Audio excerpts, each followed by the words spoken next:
Hello everyone, welcome to another video in this full stack Flutter development series.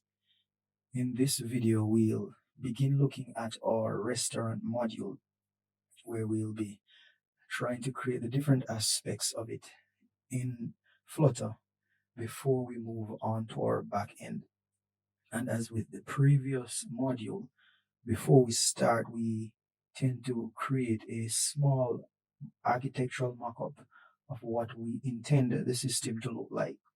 So as you can see here, we have just three layers here with a couple of objects. And this is not a final architecture, but just some directive. And things might change as we get into the module more and more. And I want to say that if it is your first time here, please consider subscribing and also check out the videos from the previous module so that you might come up to speed. So quickly, we have here inside of our domain for our restaurant module, we have a restaurant object. We have the restaurant having a menu and those menus consisting of menu items. And we have the address here. For our use cases, we have the get restaurant use case, which will be by some criteria, which means it can be by ID, by location, by name, etc. And we have the get menu and the get menu items, which are related. We also have for our API, we have our restaurant abstraction or interface here, which our restaurant API will implement, and this will call our backend service, which we are also creating using TypeScript. So this is the basic architectural structure, three layers of what we intend for our restaurant module to look like. So let's get right into the code and start building out these uh, objects. So the first thing I want to do is inside of my food ordering app folder, I want to create a new Flutter package. And so to do that, it is Flutter create, and then we use a template that is package, and we'll give it a name. In this case, the name is restaurant. So there we go ahead and create that. That is created. And since we're only working with our restaurant module, I do not want to have the other modules cluttering up the workspace. So I'm going to cd into that module.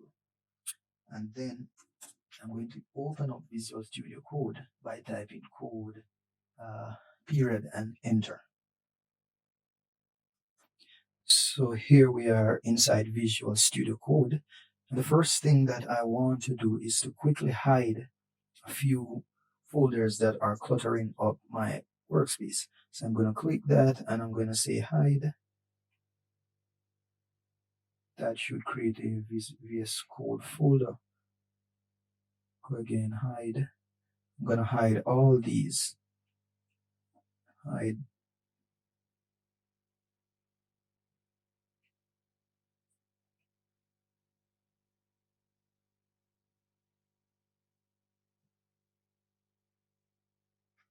I'm going to hide all those. And then I'm going to add two packages quickly. I'm going to add I'm going to search PubSpec assist. I'm going to search for the HTT package. I'm going to add that. And I'm going to add also the Mockito package for my test. And this I am going to move this down into the dev dependencies.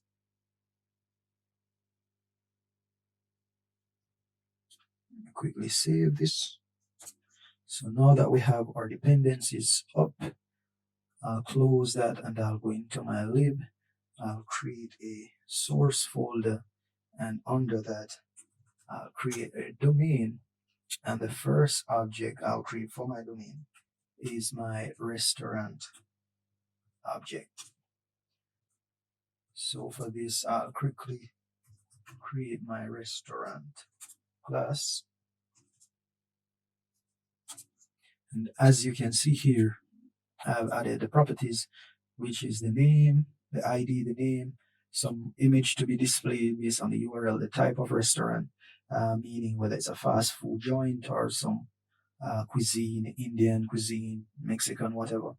I have a location object here and also a address object. And if you have followed my previous domain-driven design tutorial, these would be known as value objects. And so I'll quickly create those here also. So I'll create my location class and also my address class.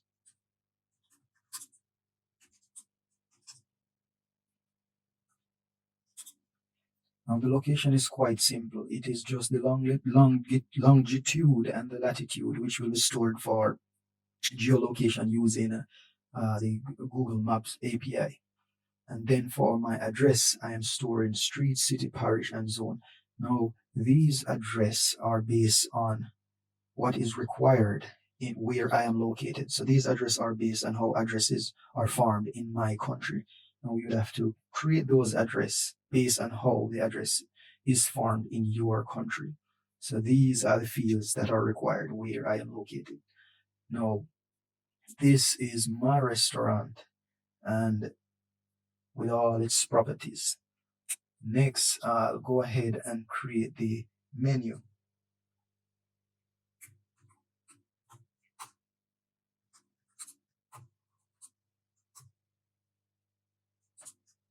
So for my menu, these are the properties that I am storing. The ID, the name, a description for the menu again, a display image based on the URL we're storing, and also a set of menu items, which I'll create here.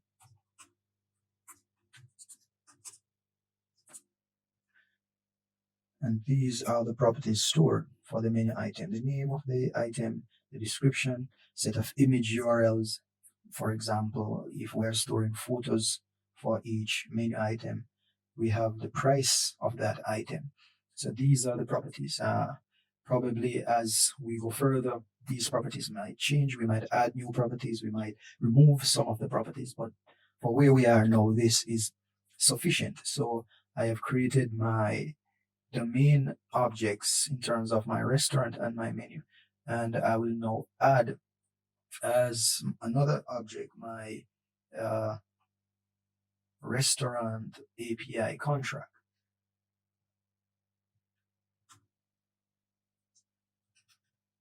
Well, I will not add it as a part of the domain actually, but I'll create another folder and I'll call that folder API.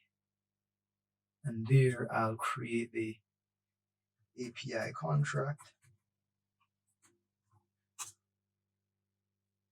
and also the restaurant API itself,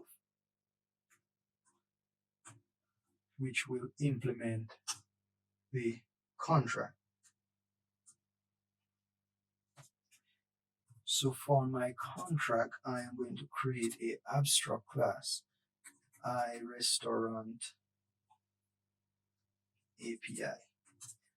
And I'm going to have a set of methods. First method I want is one that get all restaurants.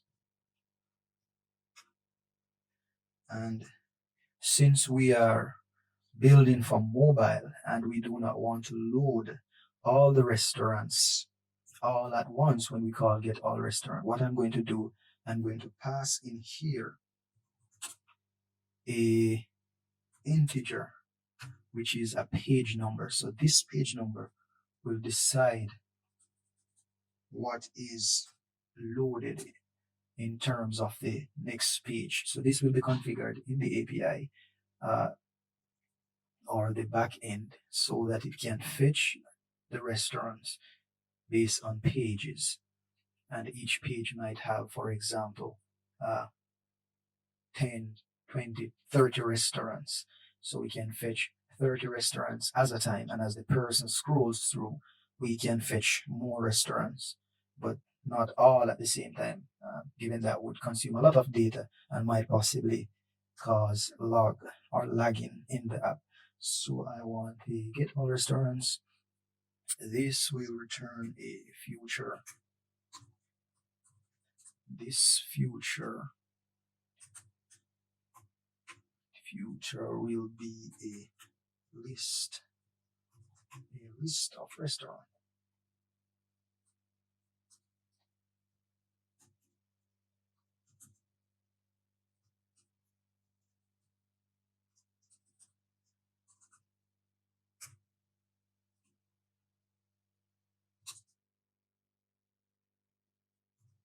The next method I want is similar to this one.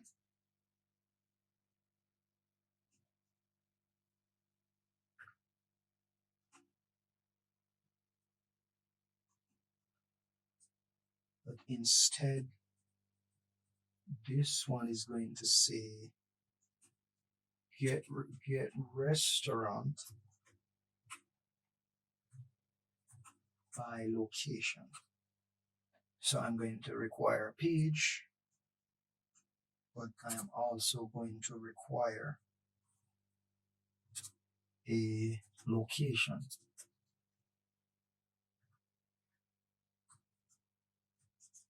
That will also return a list of restaurants. The next method I want is this also is pretty similar to this. So I'll then copy this quickly, change the name to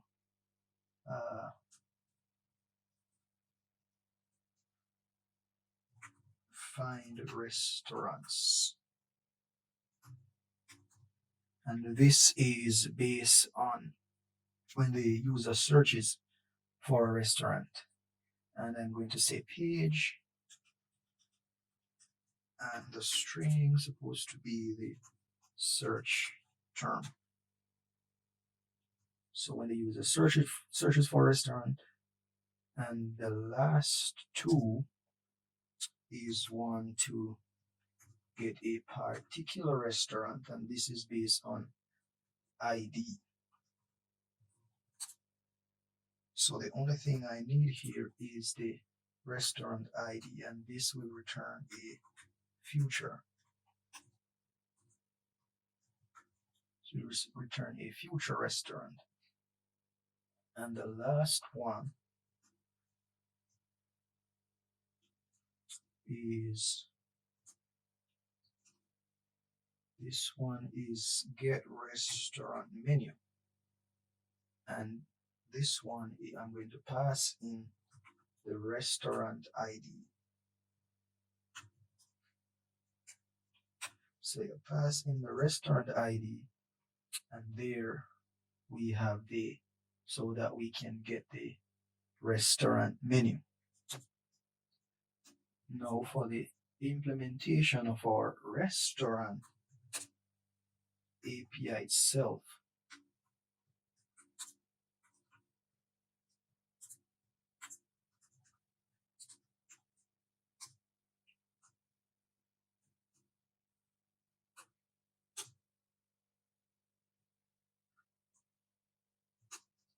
now this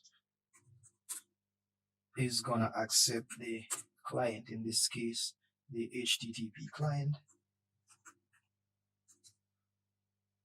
and also the base URL for our endpoints. So inside of our constructor, we'll say this base URL and also this HTTP client.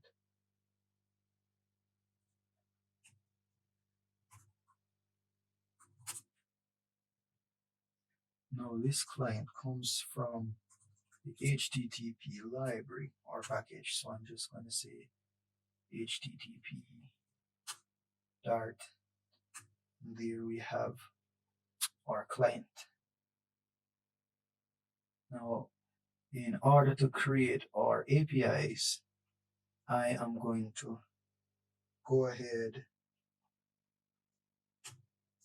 split this screen, and on one side, I want to create some tests. So here I'm going to say API, then I'm going to say restaurant API tests. And I'm going to open that.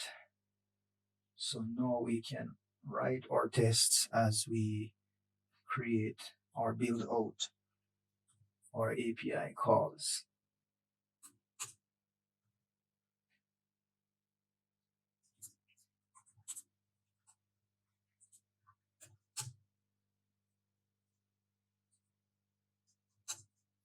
So the first thing I want to do is to create a mock HTTP client, since I know that my restaurant API uses the HTTP client. So I'm going to create that mock using Mockito. I'm going to say this implements the HTTP client.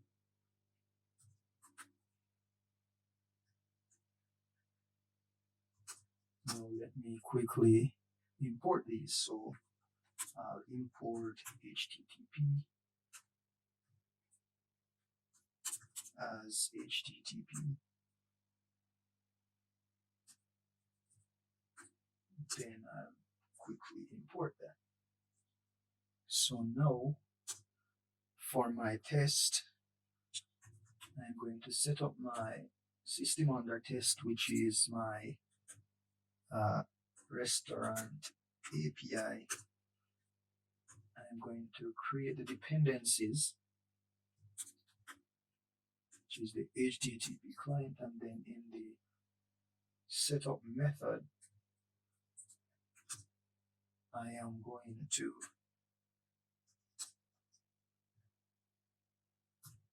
configure those.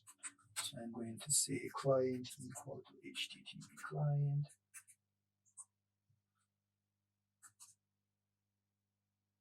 Then SUT equal to new restaurant API, and I'm going to pass in the base URL and also the client. Now that is my setup. Now the first test or the first method that I want to implement is the get all restaurant method. So I'm going to say create a group, get all restaurants.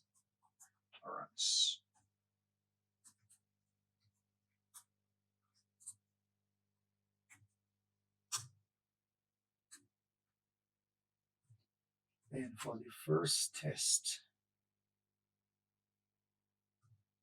I want to say that it returns an empty list when no restaurants are found. So this must return an empty list. I'm going to configure the test, so I'm going to stop the get method, which is the client get. I'm going to stop that method so that whenever it is called, then it will return a empty list.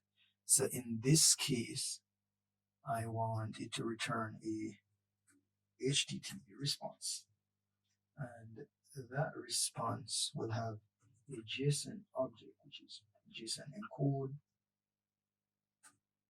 and the object will be type string restaurants.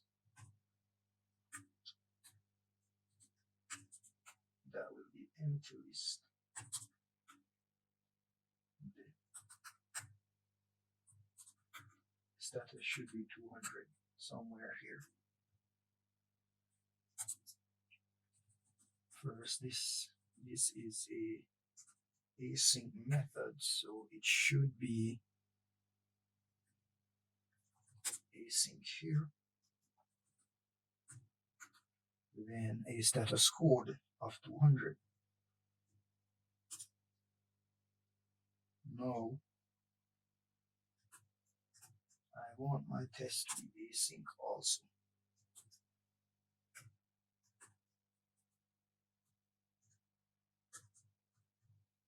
So then I'm going to say that the result should be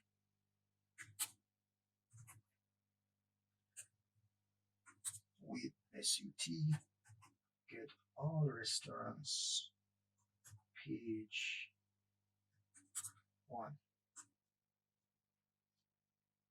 So now I'm going to assert, which is to expect that the results would be an empty array. Now if I run this as it is, it should fail. So in order for it to pass,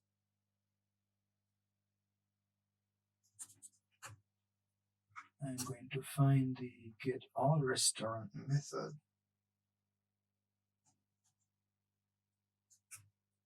and I'm just going to return an empty list just to see that everything is working as it should.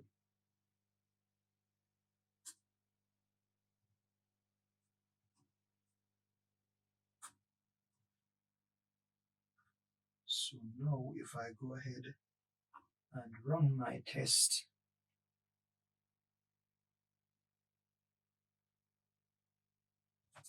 so as you can see, the test is passing, but that surely is not the right way, because if I should write another test, for example, if I should say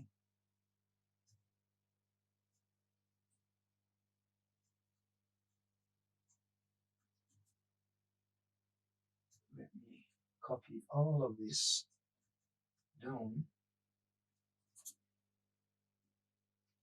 I should say that it should return list of restaurants when success.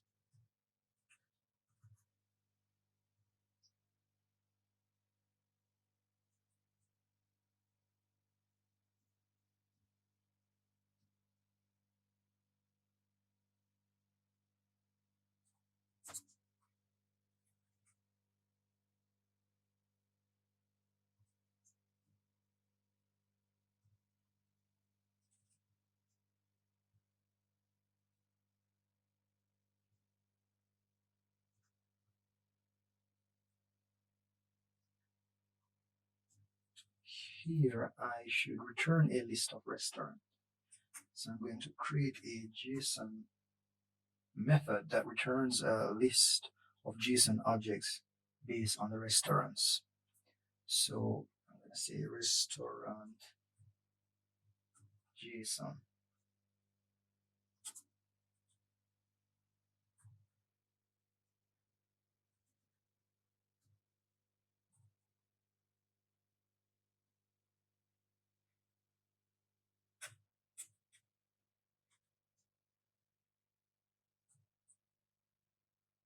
So now I have here this restaurant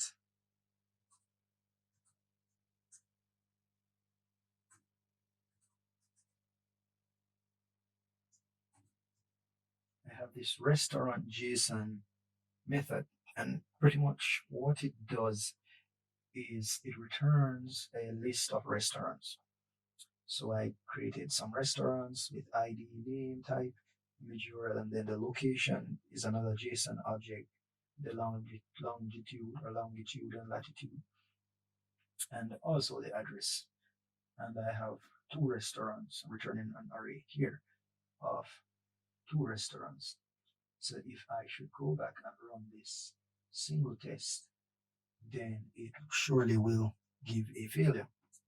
Well, as it stands, it pass, since I have not changed this, but result is not empty. So now if I go ahead and run that again, as you can see, the test is failing because it's not empty. So we need to work out or get all restaurants to ensure that these conditions are passing.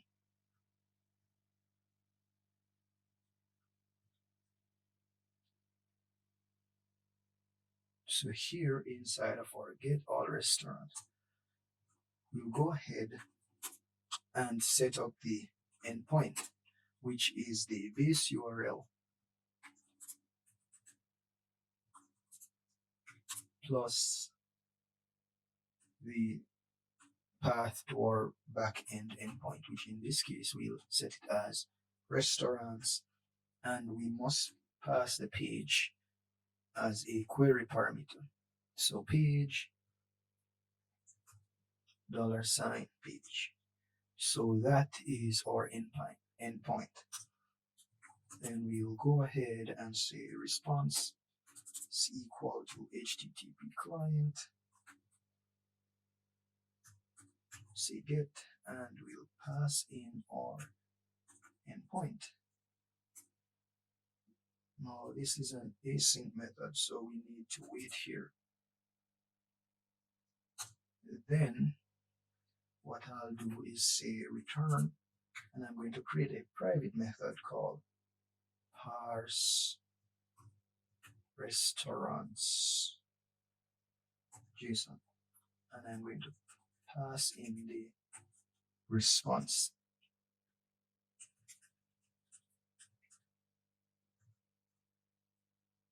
So let me go ahead and create that method.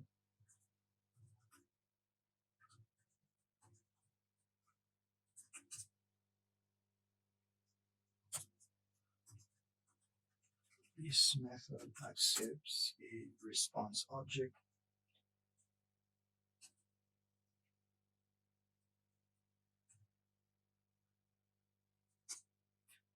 And now I'm going to say if the response, if the status code of that response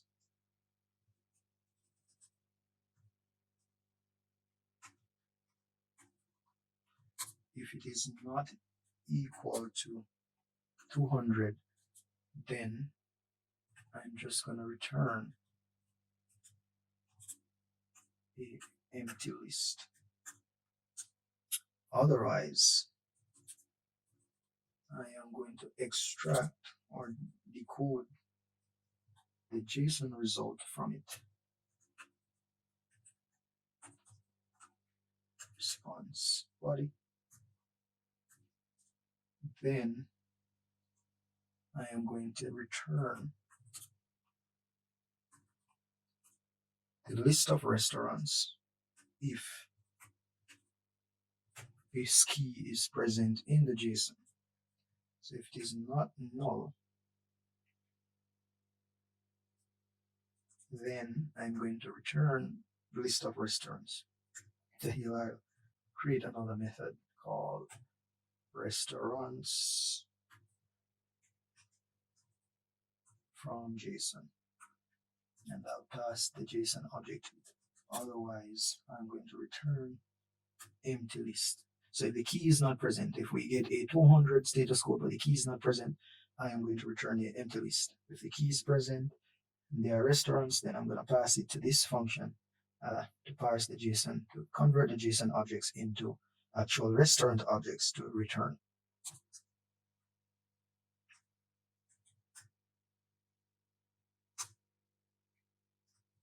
So let me create this method restaurants from JSON.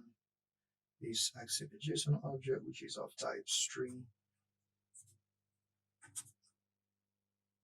dynamic. Now this method returns a list of restaurants. So inside this method, I'm going to say restaurants equal JSON and pass in the key. In this case, again, the key is restaurant, so that should extract a list of restaurant maps or JSON objects. And then I'm going to say return this list of maps known as restaurants. I'm going to say map to convert it into something else or to transform it. And here I am going to pass it to a mapper with a function called from JSON, and this should take the JSON object, maps it, or create a restaurant object from it. So what I'm going to do is to create a new file inside of my API folder, and I'm going to call it mapper. And if you're wondering what I just did, I have this extension called advanced new file, where I can simply use Command Alt and N to create a new file in the directory that I am currently in. So that's what I've done. So I'll go ahead and create this mapper. And so I'm going to say class mapper, and I'm going to give it a static method from JSON. Again, this accept a map type string dynamic, which is the JSON object. So what I have done is to create a new restaurant object from my JSON object. So a new restaurant object, and set all the properties to the values from the JSON. So ID name, type, the image URL here, and then for location, create a new location object, get the latitude from the JSON here, get the longitude also from the JSON, and the same thing with the address. And as you can see here, since this is optional, I say if it is not present, then pass an empty string. And the same thing with zone, since where I am zone is optional, so that can be an empty string. So that is our from JSON inside of our mapper. So if I go back here, I simply import my mapper. I want to change all these to relative path.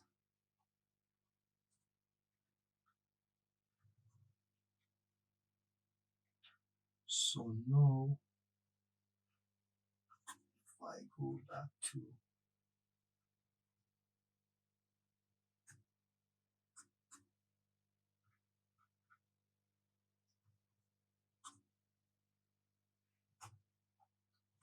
line 47, back to my map here, then as you can see, that is working as it should. This should be null. That is working as it should. So if I go here and run both of my tests, then I expect them to be passing. So let's go ahead and run those. And as you can see, we are getting an issue here about subtypes. So let me kill the test, and I think the problem is here, should be to this. Just go ahead, run the test again. Still stumble up on an issue. Kill the test. As you can see here, I am passing JSON instead of the element. So this should be the element that I am transforming.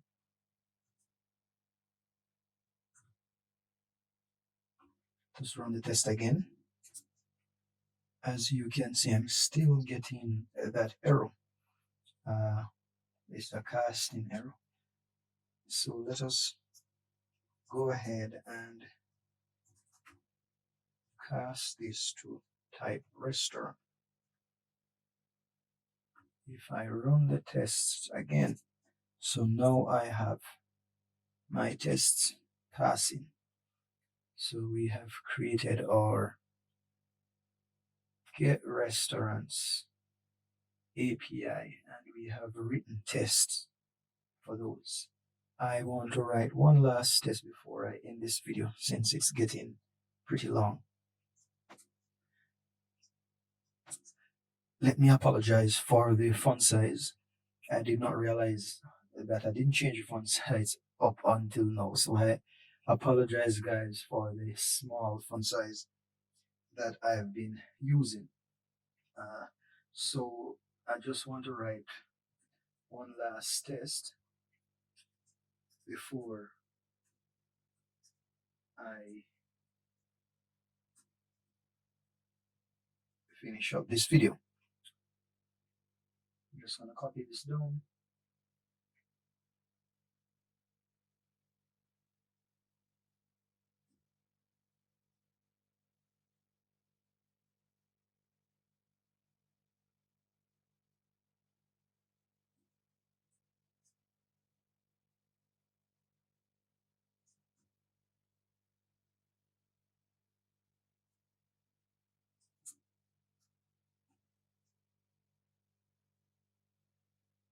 And I wanted to say that return empty list when the response status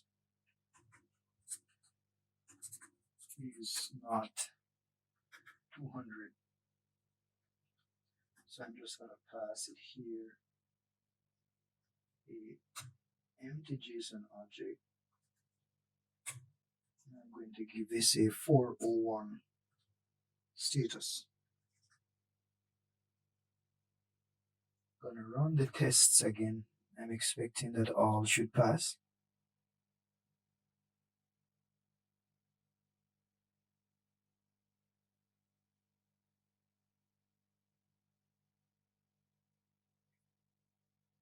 We're having an issue here.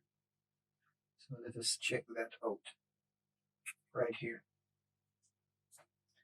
So one of our tests, that last one that we just wrote, is failing with this arrow dynamic list type. And I believe it's because here the method is returning type dynamic instead of list of restaurant. So if I change it to that, cancel that test, go ahead and run the test again, then all should be well.